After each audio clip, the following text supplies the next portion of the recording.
خیبر پختونخوا کے مختلف اضلاع میں سیلاب نے تباہی مچا دی ہے۔ سوات بھر میں 20 افراد جاں بحق ہو گئے ہیں۔ لوگوں کے کاروبار اور گھریلو سامان تباہ ہو گیا۔ ریسکیو کی جانب سے مختلف علاقوں میں سرچ آپریشن جاری ہے۔ باجوڑ میں 21 افراد جاں بحق ہوئے جبکہ 5 زخمی ہوئے۔ ایبٹ آباد میں مانگل میں رابطہ پل سیلابی ریلے میں بہہ گیا۔ سوات میں مختلف علاقوں میں سیلاب نے تباہی مچا دی۔ منگورا، منگلور، مٹا، کوراکائی میں سیلابی ریلا سب کچھ بہا کر لے گیا۔ ریسکیو کے مطابق 5 لاشیں بشبنڑ جبکہ 4 لاشیں منگورا سے ملی ہیں۔ 2 افراد زخمی، 4 لاپتہ افراد کی تلاش جاری ہے۔ ضلع بھر میں 2071 افراد کو ریسکیو کر لیا گیا ہے۔ مکان باغ، ملا بابا، لنڈیکس، شہید آباد، امان کوٹ اور بنگلہ دیش میں شدید نقصانات ہوئے ہیں۔ لوگوں کے کاروبار اور گھریلو ساز و سامان مکمل طور پر تباہ ہو گئے۔ اپنی مدد آپ کے تحت لوگ گھروں اور دکانوں کی صفائی میں مصروف ہیں۔ ریسکیو کی جانب سے مختلف علاقوں میں ریسکیو اینڈ سرچ آپریشن جاری ہے۔ باجوڑ میں تحصیل سلارزئی میں آسمانی بجلی گرنے اور لینڈ سلائیڈنگ سے جاں بحق ہونے والے تمام افراد کی لاشیں نکال لی گئی ہیں۔ ڈپٹی کمشنر کے مطابق واقعے میں 21 افراد جاں بحق جبکہ 5 زخمی ہوئے ہیں۔ ڈپٹی کمشنر کا کہنا ہے کہ علاقے میں ہونے والے نقصانات کا تخمینہ لگایا جا رہا ہے۔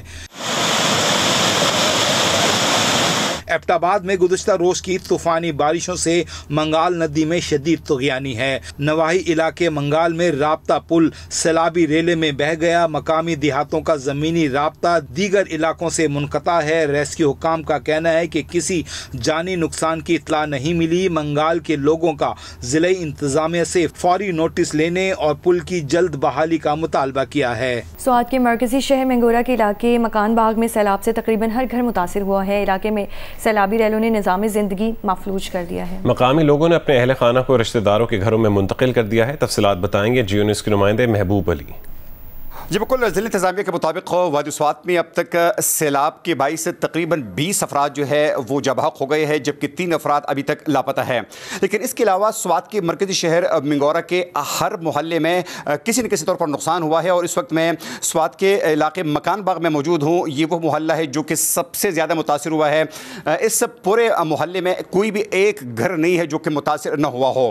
اس وقت میں اس محلے میں ایک مکان کے اندر موجود ہوں اور آپ اس وقت دیکھ سکتے ہیں کہ اس کو آپ صرف مکان کہہ سکتے ہیں، یہ شاید اب گھر نہیں رہا کیونکہ اس کا ہر کونا جو ہے متاثر ہوا ہے۔ چاہے یہاں پر چارپائی ہو، یہاں پر کھانے پکانے کے مختلف اشیاء ہو، بیٹھنے کی جگہ ہو، ایک دروازہ جو ہے وہ بھی بچا نہیں ہے۔ مقامی لوگ ہمارے ساتھ موجود ہیں، ان سے جاننے کی کوشش کریں گے کہ سیلاب کس قدر اچانک آیا تھا اور جب ان کا یہ گھر متاثر ہوا ہے تو اس کے بعد ان کے بچے کہاں جائیں گے۔ کے اندر کچھ بھی نہیں بچا، سب کچھ ٹوٹا پوٹا۔ یہ ہمارے فریج ہے، بھائی نے 1,50,000 روپے میں خرید، 1 مہینہ ہوا نہیں۔ اب یہ گھر گیا، یہ پورا سامان جو ہے خراب ہو گئے۔ یہ ہمارے گھر کے دروازے جو ہے کھل نہیں سکتے کہ ہم اندر جائیں اور کوئی آ نہیں رہا ہمارے پاس خدمت کے لیے۔ ہر دروازہ، تمام اشیاء متاثر ہوئے ہیں، تو بچے کہاں پہ اس وقت؟ بچے ہم کسی اور جگہ پہ منتقل کیا کہ بھی کسی رشتہ داروں کے پاس گیا ہے، ادھر بیٹھے ہوئے ہیں۔ کھانے پینے کی بہت مشکل ہے، ہمارے پاس کچھ بھی نہیں۔ یہ دیکھو کچھ بھی نہیں بچا، سب گھر خراب ہو گیا، تباہ برباد ہو گیا۔ کوئی ہمارے پاس نہیں ہے ادھر پوچھنے کے لیے۔ ہمارے ادھر حکیم صاحب بھی ہے، کوئی بھی نہیں ہے کہ دیکھیں کہ ان لوگوں کا کیا حال ہے۔ گلی آپ لوگوں نے خود دیکھا، گلی میں راستہ نہیں کہ ہم یہ کچرا نکالے، خود اپنے آپ خود ہی نکال لیں، لیکن کوئی بھی نہیں ہے خدمت کے لیے۔ ایک ٹریکٹر ہمارے لیے آ جائے تو راستہ صاف ہو جائے، گھر ہم خود ہی صاف کر لیں گے۔ یہاں پر اس محلے میں ابھی تک کوئی بھی سرکاری امداد نہیں پہنچی، صفائی کے لیے کوئی گاڑی نہیں پہنچی۔ اور اگر ہم آپ کو اس گھر کے تمام اشیاء اگر دکھانے کی کوشش کریں، یہ اس گھر میں ان کے کپڑے ہیں اور ان کپڑوں کا کیا حال ہوا ہے آپ ان کپڑوں کو بھی دیکھ سکتے ہیں۔ یہ بچوں کے کپڑے ہیں، خواتین کے کپڑے ہیں، یہ مختلف اشیاء جو ہے یہ تمام چیزیں پڑی ہے جو کہ بہت زیادہ متاثر ہوئی ہے۔ اور ان لوگوں کا یہ کہنا ہے کہ حکومت کی طرف سے امداد تو بہت دور کی بات ہے، ابھی تک ان سے کسی نے رابطہ تک نہیں کیا ہے۔ ان کے بچے انہوں نے اپنے رشتہ دار کے گھر ضرور شفٹ کیے ہیں، منتقل کیے ہیں، لیکن ان کو نہیں پتا کہ وہ کل پرسوں کیا کریں گے اور آیا ان کو کوئی ریلیف ملے گا بھی یا کہ نہیں ملے گا۔